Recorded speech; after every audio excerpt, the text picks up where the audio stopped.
du circuit de l'alimentation distribution supply. D'accord? Les gens ne le connaissent pas parce que pour beaucoup de personnes, cet appareil-là est là seulement pour pouvoir déclencher les batteries, etc. Okay. Alors qu'il a des fonctions encore plus compliquées et plus bonnes que ça. Donc nous allons les voir. Mais avant d'aller sur le distribution supply, on va d'abord parler du schéma. Et le schéma, il est très important pour quelqu'un qui veut faire la réparation. C'est très très important le schéma. Et si on ne comprend pas le schéma, on ne peut pas aller sur la microstructure, on ne peut pas aller sur les diagnostics. Pour ce qui est des schémas, nous avons deux types de schémas. Nous avons les schémas synoptiques et les schémas électriques. Le schéma synoptique, c'est la représentation bloc. Et c'est ce que vous êtes en train de voir au tableau là-bas. Vous allez voir que vous avez quoi? Rien que des blocs. Vous avez des lignes et vous avez des blocs. Il n'y a pas de composants. On n'a que des blocs. Et lorsque par exemple vous prenez les blocs, il faudra comprendre que le schéma commence où, s'arrête où. Un schéma électronique, celui de la gauche vers la droite. Un schéma électronique, celui de la gauche vers la droite. C'est-à-dire de l'entrée du signal vers la sortie du signal. Et à gauche, qu'est-ce que vous remarquez? Ceux qui sont à gauche, à ma gauche là, qu'est-ce que vous pouvez me dire? Sur votre gauche, qu'est-ce que vous allez voir? Ici. Qu'est-ce que vous avez ici? Hein? Nous avons le connecteur de batterie. Nous avons le connecteur de batterie. Et c'est par là que rentre quoi? La source d'alimentation de notre téléphone. C'est la batterie qui est la source d'alimentation. Donc si vous regardez très bien, vous allez voir que la batterie va alimenter notre appareil. Et au moment où nous allons alimenter l'appareil, il faudra passer par des circuits. Donc, si vous regardez très bien, vous allez voir que la ligne, le connecteur de la batterie va s'appeler comment? VBAT. La tension venant de la batterie. Ici, on a fait passer le circuit par le circuit de charge. Normalement, la batterie a normalement un autre chemin. On est d'accord? On représente ici tous les circuits intégrés qui doivent être alimentés par la batterie. Donc, dans un téléphone portable, on a ce qu'on appelle la ligne primaire et la ligne secondaire. Je reprends. Dans un téléphone, on a la ligne primaire et on a la ligne secondaire. Alors, le schéma que M. Léand vous a mis ici, vous allez voir ça après, hein, ici. Vous pouvez prendre ça en photo, ça va vous aider. Le schéma qu'on a mis ici donne l'explication de ce que je suis en train de dire ici. Tout à l'heure, on va le voir encore en profondeur. À quel moment on parle de ligne primaire? À quel moment on parle de ligne secondaire? Ou quels sont les circuits qui dépendent de la batterie? Quels sont les circuits qui dépendent du circuit Power Management? Donc nous avons un circuit très important dans l'alimentation qu'on appelle le Power Management. Et ce circuit-là, il est très important. Quand les téléphones ne s'allument pas, quand les circuits intégrés ne sont pas alimentés, c'est le Power Management. Maintenant, si vous connaissez ça, normalement la vibration va être facile. Si vous avez une panne qui arrive, il faudra chercher quel est le circuit qui n'est pas alimenté par le Power Management. Donc ici, j'ai mis un tableau qui vous permet d'avoir deux mesures. En réparation électronique des smartphones, on a ce qu'on appelle le test à froid et le test à chaud. On a le test à froid et on a le test à chaud. Quand dit-on que nous faisons le test à froid? C'est lorsque nous n'avons pas alimenté notre téléphone. Quand dit-on que nous avons fait le test à chaud? C'est quand on alimente le téléphone. Donc pour alimenter un téléphone, on aura besoin soit de la batterie ou soit du DC Power Supply. On est d'accord? Je suis en train de prendre du temps à expliquer parce que dans les schématiques qui vont suivre la formation, surtout sur Bornéo, vous allez voir qu'on mettra des termes. On peut mettre par exemple pipi VDD min. Quand on va dire pipi VDD min, le pipi en réalité veut dire point to point. C'est-à-dire qu'on a pris une tension ailleurs qu'on alimente notre appareil. Je reprends. Dans le schématique Bornéo, il va arriver des fois où vous allez tomber sur le terme pipi VDD min. Or, VDD min, c'est la tension drain to drain. C'est une tension qui quitte un circuit intégré pour alimenter un autre circuit intégré. Le pipi VDD min. Le VDD min d'abord veut dire c'est une tension voltage drain to upgrade, c'est-à-dire que nous quittons un circuit intégré pour alimenter un circuit intégré. Mais le pipi qui vient s'ajouter vous dit que la tension vient d'ailleurs pour alimenter ce circuit-là. Vous allez le voir. Si vous allez prendre des notes. Les gens nous ont critiqué. Quand on vient à l'idée technologie groupe, on prend, on écrit trop. Quand on n'écrit pas, on oublie. Nous avons le système de l'école d'Ara. Ici à LTG, nous adoptons le système d'Ara. C'est-à-dire, les talibés apprennent à écrire sur les tablettes. C'est ce système-là que nous avons adopté. Vous voyez, non? Écrire, oui. Mais retenir, c'est ça qui est bon. Et à l'école d'Ara, on écrit le Coran sur les tablettes et on retient. Voilà ce que nous avons compris. Donc les gens qui disent qu'on vient à LTG pour écrire là, théorie, hein, les gens sont en train de nous accuser sur les réseaux sociaux de faire l'électronique et ils ne comprennent pas pourquoi on fait l'électronique. C'est la personne qui forme les gens à 800 000 là, ça. La personne qui forme les gens à Dakar à 800 000 francs 2 mois. C'est elle qui dit qu'elle ne comprend pas comment les gens sont en train de faire l'électronique dans la réparation des smartphones. C'est pour vous dire que lui-même, il ne connaît pas. Oui, il répare les iPhones, mais c'est qu'il ne connaît pas le programme de formation. Donc, quand vous venez chez nous là, c'est qu'on veut vous donner toutes les compétences qui vous permettent aujourd'hui et demain d'être des experts. Même si vous quittez, vous avez des connaissances qui vont rester toujours. Ce n'est pas quelque chose où on va être spécialisé seulement en iPhone et on crie qu'on est iPhone, on est bon en iPhone. Quand on est bon en électronique, c'est qu'on est bon sur toute la ligne. Quand on est bon en électronique, c'est qu'on est bon sur tout. Il n'y a aucun appareil qui va tomber dans votre main et vous allez dire non, je ne peux pas réparer. À mon crédit. Vous voyez par exemple un chirurgien à l'hôpital. Le chirurgien à l'hôpital, quand la malade vient et qu'on veut opérer, il ne dit jamais que man, je opère seulement que le tuba. Ou bien man, je opère seulement que le gnac. Ou bien là. Je opère seulement que l'Africain. Un chirurgien, il opère tout. Il opère tout être humain. Et réparer les smartphones, c'est réparer toutes les marques de téléphone. Mettez ça dans la tête jusqu'à votre fin de vie de technicien. Si vous êtes dans votre atelier et qu'un appareil vient et vous dites que man, je ne touche pas, c'est que vous êtes limité. Et vous ne gagnez pas. Quand la tablette vient, je prends. Quand le téléphone vient, je prends. Quand l'ordinateur vient, je prends. Quand la montre vient, je prends. Si AirPods vient, tu trouves que AirPods même ça va te gâter du temps, tu dis non, ça je ne fais pas. Mais quand on est technicien et qu'on est réparateur, qu'on maîtrise l'électronique, vous ne lâchez rien. Parce que c'est votre gain, votre khalis force. Je ne sais pas si vous m'avez compris. Donc que les gens qui pensent que réparer iPhone moyen, nous avons des compétences pour marque. Alors pour la petite histoire, je vous informe déjà que aujourd'hui, vous êtes en train de parler de micro-soudure. Tout le monde dit micro-soudure. Bientôt, micro-soudure, on va aller maintenant à la nano-soudure. Vous lui posez la question au monsieur de 800 000 francs la formation, il vous dirait, il ne sait pas ce que je suis en train de dire. On va aller sur la nano-soudure. Vous pouvez écrire ça quelque part. Arrivez à la maison, vous cherchez nano-soudure. C'est 10 exposants moins 9. La micro-soudure, c'est 10 exposants moins 6. Vous utilisez les microscopes. La nano-soudure, là, imaginez là où ça va être. La nano-soudure, c'est 10 exposants moins 9.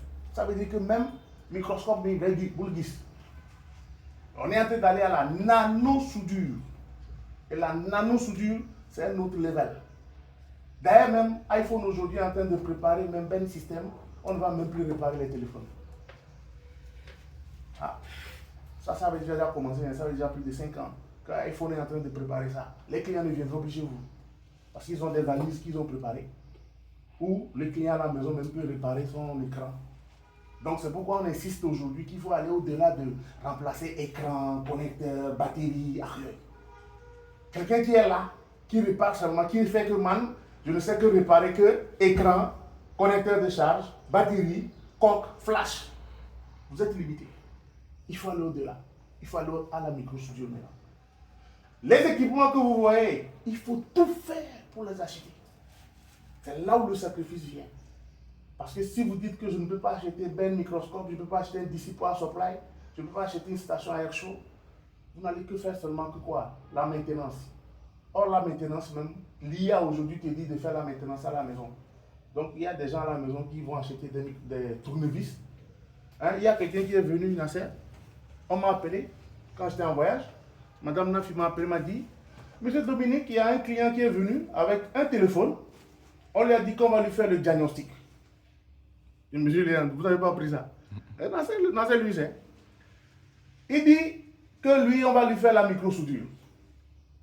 Qu'il ne veut pas faire le diagnostic. Madame Nafi prend le téléphone, il remet à monsieur Nasser. Je pense qu'il a dit qu'il veut faire la microsoudure vers la partie alimentation. Il a fait la microsoudure vers la partie alimentation, le téléphone calme, ça s'est allumé. Quand ça s'est allumé, on lui a remis le téléphone et il dit qu'il y a un problème de Wi-Fi. Vous voyez un peu, il a refusé de faire le diagnostic. Il a dit que lui, je lui ai posé la question de savoir, mais qui t'a dit qu'il faut faire la microsoudure? Nena, moi j'ai fait des recherches avec l'IA. Et c'est l'IA qui m'a dit qu'il faut faire la microsoudure.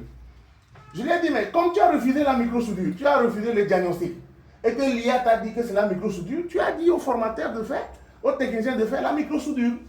Lui, il a fait sa microsoudure, l'appareil s'est allumé. Les guides, tu veux quoi? Parce qu'il n'a pas fait de diagnostic. S'il avait fait le diagnostic, ou il avait dit autre chose, quand il a eu le problème de Wi-Fi, il allait encore s'occuper de ça. Il dit que non, comme lui, on lui a dit qu'il veut faire la microsoudure. Quand on a fait la microsoudure, normalement, le Wi-Fi aussi doit fonctionner. Je pense que c'était le problème. Oui. Voilà. Voyez un peu. Quand vous sortez d'ici et que vous ouvrez votre boutique, vous ouvrez votre atelier, quelqu'un qui rentre chez vous, vous lui imposez là, le diagnostic. C'est obligatoire, c'est comme à l'hôpital. Où vous arrivez, on vous dit, dans ma ticket, pour consultation, c'est tout. Vous appliquez les mêmes choses. C'est pourquoi on dit une formation professionnelle. On vous apprend les méthodes et les techniques pour être professionnel. Vous ne serez pas des gens de Koloban qui viennent et puis ban là, ils ouvrent et puis là, réchauffer.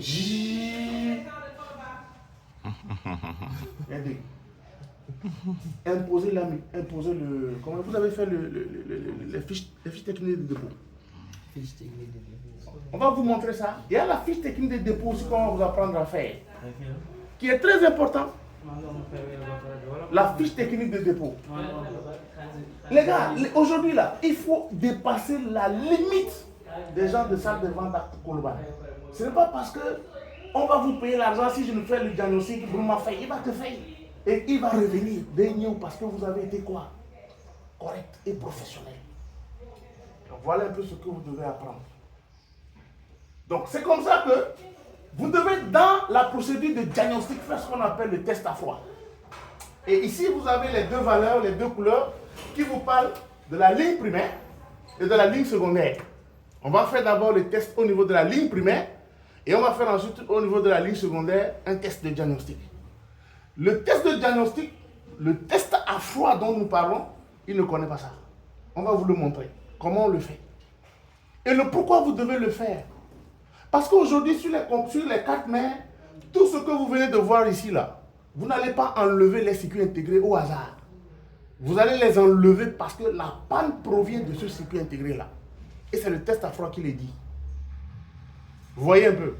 Le test à froid dit que de tel endroit à tel endroit, du connecteur de batterie au circuit de charge, cette ligne-là est coupée.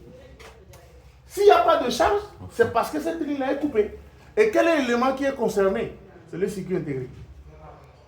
Le test à froid te dit déjà, avant même d'avoir ouvert, avant d'avoir enlevé les caches de Faraday, déjà ce qu'il y a. On est d'accord. Le test à froid, il est très important. Vous ne pouvez pas être un étudiant ou un apprenant et ne jamais faire le test à froid. C'est par les schémas que vous comprenez où se trouvent les circuits intégrés. Je reviens encore à la médecine. Avant de sortir chirurgien, ils ont fait 12 ans de formation. Ils ont commencé avec quoi? Avec les lézards. Après les souris de laboratoire. Après, ils sont allés maintenant sur les êtres humains. Ils ont fait ce qu'on appelle l'anatomie du corps humain. Partie supérieure, partie inférieure. C'est ça qui est là. Hein. Dans le téléphone, on a deux parties. La partie réseau et la partie alimentation. Dans la partie alimentation, il y a deux lignes encore. Ligne primaire, ligne secondaire. Imaginez. On est en train de faire de la médecine, mais ici nous faisons la médecine de téléphone portable. C'est le même principe qui ira sur les ordinateurs portables, qui ira sur les téléviseurs. Vous voyez un peu? Il y a une similitude dans la chose. Si vous avez la similitude, les gars, soyez tranquilles. On vous forme pour devenir bon. Celui qui sort d'ici, là, il dit que lui n'a rien compris. C'est qu'il est venu avec la tête là. Takasso, takasso, takasso. Voilà. C'est vrai, moi, mon français, il est très difficile. Très difficile. Mais Nasser, je vais essayer avec vous. Hein. Monsieur Léandre aussi, son français aussi est difficile parce que Wolof déboule.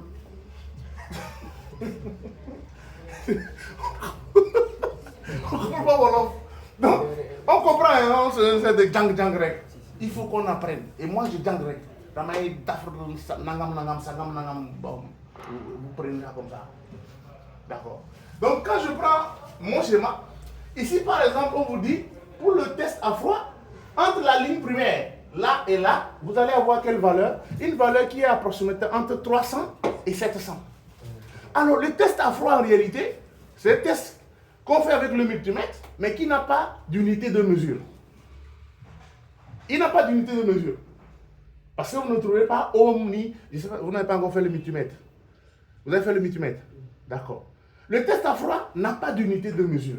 C'est des valeurs qu'on a. Et c'est des plages de valeurs. On dit des plages de valeurs, c'est-à-dire que entre bi et bi. Donc, si la valeur se situe entre ça et ça, normalement, votre ligne est bonne. Bonjour, bonjour. Si la valeur se situe entre 300 et 700, on dira que la ligne elle est bonne. Mais si elle est moins de 300, c'est-à-dire 250, ou elle est plus de 700, 750, 800, on dira alors qu'il y a quoi? Il y a un composant qui est malade. C'est à ce moment que vous, en tant que technicien, vous allez prendre maintenant votre multimètre et faire quoi? Des tests pratiques techniques de précision. C'est-à-dire que là, je vais autour de quoi? Autour du circuit de charge. Les petits composants qui sont tout autour là, je vais les vérifier ben par ben, ben par ben. Est-ce qu'on a compris? Non. Je reprends. Lorsqu'on va faire le test à froid, autour d'un circuit ou bien sur une ligne, là nous avons la ligne primaire. La ligne primaire commence d'où? Du connecteur de batterie à quoi? Au circuit Power Management. Voilà, je vous situe maintenant. Je reprends. La ligne primaire commence du connecteur de batterie au circuit Power Management. Donc, le circuit de charge se trouve entre les deux, connecteur de batterie et Power Management.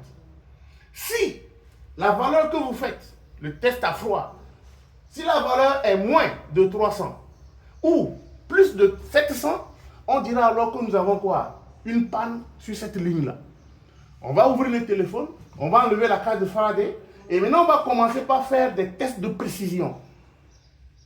On va commencer par tester quoi? Tous les composants qui sont où? De là à là. Voyez un peu. Sur ce schéma, vous allez le voir plus clair. Ici, vous ne le voyez pas. Tout à l'heure, je vais vous montrer un autre schéma. Donc, vous allez me forcer à aller un peu plus vite là. Oui. Propre, ça signifie quoi? Hein? Propre, EGR. Propre? EGR. J'arrive. Je cherche d'abord quelque chose. Si je ne le trouve pas, je reviens. Non, je ne l'ai pas ici. Je vais vous montrer ça après. Hein? Je vais vous montrer l'autre ligne. Je crois qu'on l'a collé dans la salle où vous étiez tout à l'heure. Monsieur Léandre a collé ça dans la salle là-bas. Alors, ça, c'est le test à froid. Je suis en train de parler de ça. C'est le test à froid. Ça, c'est le test à chaud. Le test à chaud, non, moi test qui moi test à froid, qui moi test à chaud, qui moi tension normale de vérification au niveau de quoi? Au niveau de la batterie. D'accord? Test à froid, test à chaud, bi-moins tension normale, c'est-à-dire que pour vérifier la batterie elle-même. On est d'accord? C'est la même chose. Donc ici vous allez sur la ligne primaire, ici vous allez sur la ligne secondaire. Donc, oui, allez-y.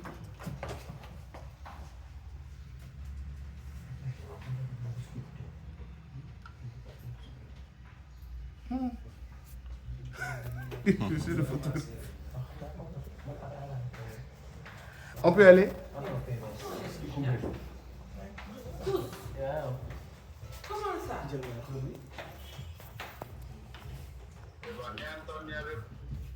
Novembre, décembre, janvier, avril. C'est pas.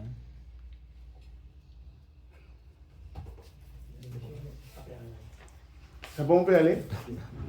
Là, je pense que c'est bon, hein, vous avez compris. C'est bon, non? Oui, j'explique encore. Parce que là, vous avez la ligne primaire, vous avez la ligne secondaire. On est d'accord? Le grand, c'est le test à froid, test à chaud, et là, vous avez les valeurs normales. Ça veut dire que si je prends une batterie que je vous donne maintenant, que vous voulez mesurer la batterie, M. Léon vous dira que la tension d'une batterie normale est soit de 3,7 volts ou 4,2 volts. C'est ce qu'on vous a dit ici. Donc, si vous voulez vérifier une tension normale d'une batterie, soit vous avez 3,7, soit vous avez 4,2 volts. C'est entre 3,7. C'est soit. Ce n'est pas entre. C'est écrit déjà. La batterie, la tension de la batterie, soit c'est 3,7 ou c'est 4,2.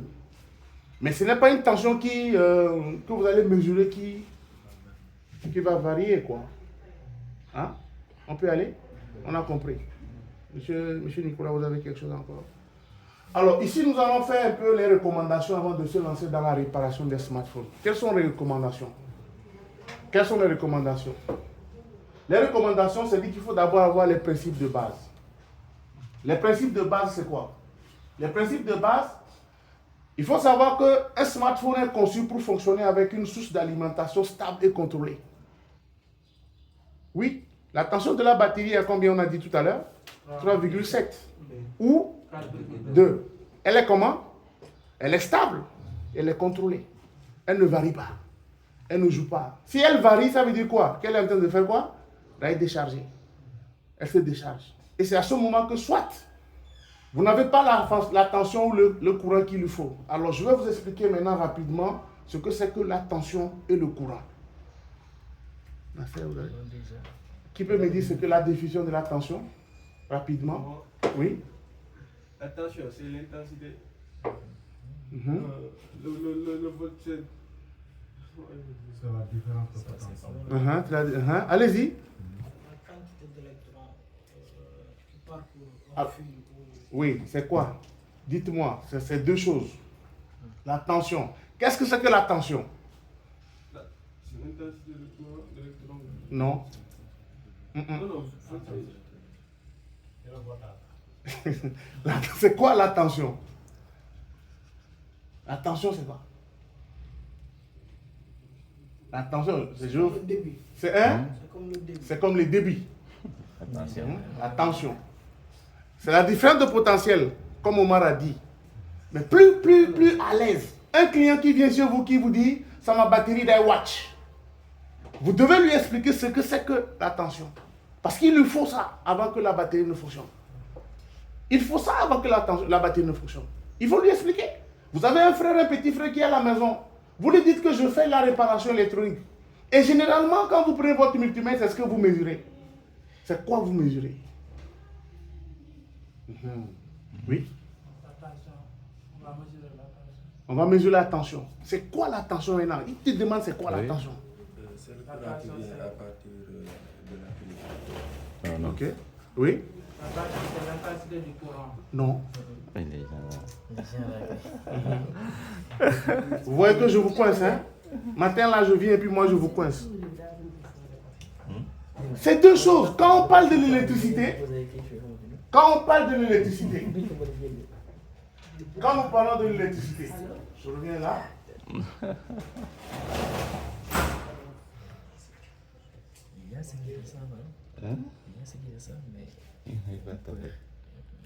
Je vais parler un peu de la tension. C'est deux choses. On a la tension et on a aussi quoi? On a aussi le courant. C'est deux choses différentes. Les deux là vont faire quoi? Les deux là sont dans quoi? Les deux sont dans l'électricité. Les deux sont dans l'électricité. Quand on parle d'électricité, on parle de ces deux choses-là. Maintenant, il faut les différencier. Maintenant, il faut les différencier. C'est la pression. Oui. Le courant, c'est quoi? L'intensité d'électrons qui passe. C'est que quand on dit ça là, c'est comme si on doute, c'est comme si on hésite, c'est comme on n'est pas sûr. Ce sont les électrons. Ce sont les électrons, d'accord. Mais quel type d'électrons? Les électrons à charge négative. Qu'est-ce que c'est que l'électricité maintenant? Oui. Le déplacement des électrons d'un point A vers un point B. Super, ça tu as 5. Là, dans tout ce que tu as dit, tu viens d'avoir 5. Qu'est-ce que c'est que la tension maintenant? C'est la quantité d'électrons. Non, faux. C'est le voltage qui pousse. Non, faux, parce que tu as redit la même chose. Oui. Attention, Oui. c'est la force. Qui pousse. Continue. Allez. Ah, voilà. Voilà. La tension, c'est la force qui pousse les électrons d'Aguin pour partir. Maintenant, qu'est-ce que c'est que le courant maintenant? Le courant maintenant, c'est quoi le courant? C'est ça. C'est ça qui fait que votre batterie, votre téléphone ne s'allume pas. C'est quoi alors? Ce sont les électrons. Ah non. Ce sont les électrons, oui. Mais, 3 points de suspension. Là, le courant, c'est quoi le courant? Oui. Le courant, c'est une source d'énergie. Non, qu'est-ce que c'est que l'électricité? L'électricité, c'est le déplacement des électrons. Ok. Qu'est-ce que c'est que la tension, le courant maintenant? Le courant est l'intensité de l'énergie. Alors, on va couper ça et puis on vous donne rapidement ça. La tension, c'est la force qui pousse les électrons à circuler. La tension, c'est la force qui pousse les électrons à circuler. D'accord? Simple. Le courant, c'est la quantité. C'est la quantité d'électrons. C'est vrai, ce sont des électrons définis plus facilement avec quoi? Le mot quantité. Donc, lorsque votre batterie se décharge là, c'est en réalité les électrons qui sont finis. C'est pourquoi vous allez où? À la Sénélec pour prendre ça là-bas parce que c'est la Sénélec qui vous produit beaucoup d'électrons. C'est bon? C'est pourquoi quand votre téléphone est déchargé, on vous interdit de le charger sur un ordinateur portable. Parce que l'ordinateur ne produit pas quoi? De l'intensité. L'ordinateur, le port USB de votre ordinateur ne produit pas du courant. C'est pourquoi quand vous mettez un téléphone en charge sur l'ordinateur, ça ne charge pas. On est d'accord? Bien. Maintenant, si nous revenons un peu maintenant sur notre cours, d'accord? On va nous dire que soit nous avons la batterie qui est la source principale, soit nous avons le chargeur, mais toujours en interaction avec la batterie. C'est-à-dire que c'est le chargeur qui va charger la batterie. La batterie n'est pas qu'un réservoir d'énergie. Elle joue également le rôle de quoi? Le rôle électronique actif. Est-ce que c'est conseillé d'utiliser un chargeur lors de la réparation? Non. Pourquoi? Parce que le courant, quand il vient avec la puissance. Quand il vient avec le courant, et le chargeur n'est pas conseillé en réparation. Pourquoi? Parce que le chargeur vient avec quoi? 5 volts. 5 volts. D'accord. Quelqu'un aussi peut me dire quelque chose? Quelqu'un peut me dire aussi? Quelqu'un peut apporter quelque chose, oui? Parce qu'avec un chargeur, on Oui. ne contrôle pas la tension. D'accord. Tu as entendu? Pour vous aujourd'hui, qui êtes en formation ici, il est formellement interdit d'utiliser un chargeur lors de la réparation parce que le chargeur, vous ne savez pas comment il se comporte. Lorsque par exemple vous avez ce qu'on appelle un court-circuit sur la carte, le chargeur ne peut pas vous le dire. Le chargeur vous débite l'électricité, mais il ne vous dira pas s'il y a un court-circuit ou pas. Il vient plutôt comment faire? Aggraver votre panne. On est d'accord. Un chargeur est interdit en réparation parce que le chargeur ne réagit pas au quoi? Aux réactions de la carte. S'il y a un court-circuit sur la carte, le chargeur ne vous le dira pas. S'il y a un circuit ouvert, le chargeur ne vous le dira pas. Seul un DC Power Supply va vous dire attention, il y a un court-circuit. Attention, il y a un sur-intensité. Vous voyez un peu, il y a un sur-intensité, c'est-à-dire qu'il y a un courant qui est trop élevé pour la carte, donc il faut qu'il coupe le courant. Vous voyez un peu. Normalement, en réparation électronique, lorsqu'on a une panne sur une carte mère, c'est le DC Power Supply qui, normalement, smart qu'il est, doit couper l'arrivée de la tension, mais le chargeur ne pourra pas le faire. On est d'accord? Alors, on dit, pourquoi le chargeur n'est pas suffisant? Un chargeur USB fournit la tension fixe, 5 volts, ne permet aucun contrôle du courant. Ça veut dire qu'il ne contrôle pas de courant. On ne montre aucune information sur la consommation. Vous voyez, ça veut dire qu'il y a consommation ou pas consommation sur la carte. Le chargeur ne le montre pas. Il réagit lentement au défaut. Donc, s'il y a un court-circuit sur la carte, le chargeur ne vous le dira pas. Pour la réparation, on a besoin de voir ce qui se fait sur la carte. Pas seulement pour l'alimenter. Donc, lorsque vous avez un problème sur la carte mère, c'est le DC Power Supply qui vous le dit, le chargeur ne vous le dira jamais. On est d'accord? Alors, une alimentation stabilisée, c'est-à-dire le DC Power Supply, est une source d'énergie qui permet de régler précisément la tension, de limiter le courant maximum, d'observer la consommation réelle. On va le voir tout à l'heure.